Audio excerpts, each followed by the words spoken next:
that time of year where we're starting to think about decorating for the season. And this year, I thought it'd be fun to make some ornaments to add to my Christmas tree. And these are gonna be super easy, quick projects that you can do even with your kids or your grandkids. And we'll talk about that in just a minute. So these are the ornaments that we're gonna be making. These are smaller versions that I made out of some scraps. So you can absolutely use your scraps, or you can get some glitter paper from the 12 by 12 cardstock shop, because this is going to be absolutely gorgeous. So these little ornaments will just kind of hang on the tree, and you can make these out of a whole bunch of different types of shapes.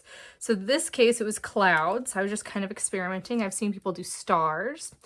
This is an interesting shape because unlike the circle or the star, it's not symmetrical. And so you get a little bit of a different look when you're looking at something like this. Now, in experimenting, I prefer the ornaments that have an even number of circles. I think they just look better from the top because you have the even number than the odd number like this one.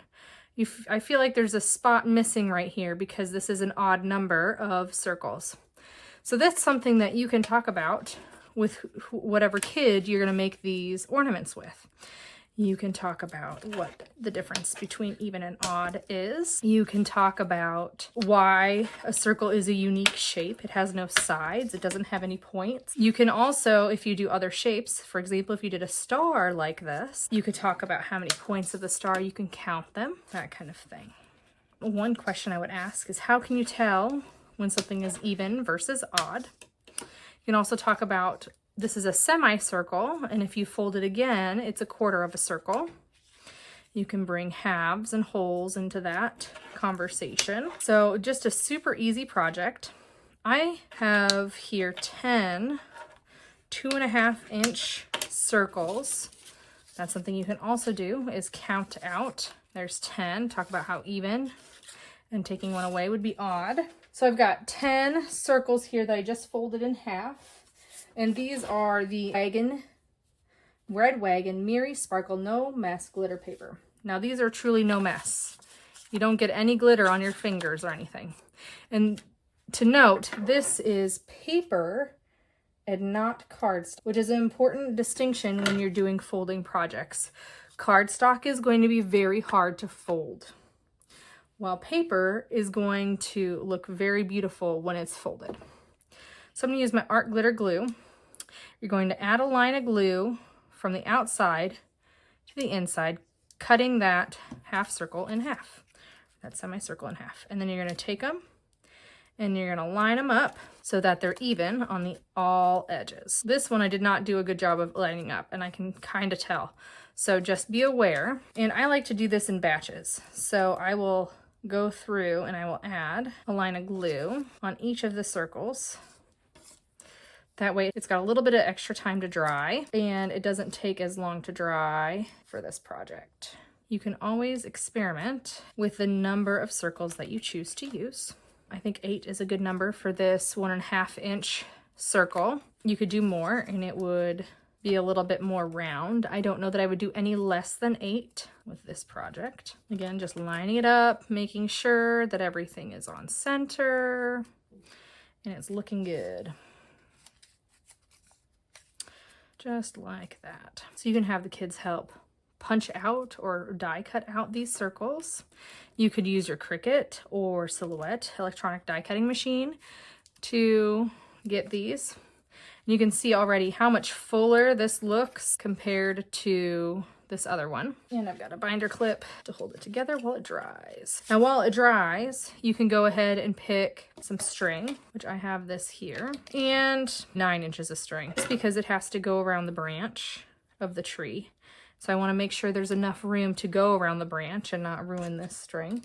So we're going to take our glue and we're going to glue this piece inside the middle here. And that's something that you can talk about with the kids too. Where would be the middle of the circle? Where would I want to put this so it hangs evenly?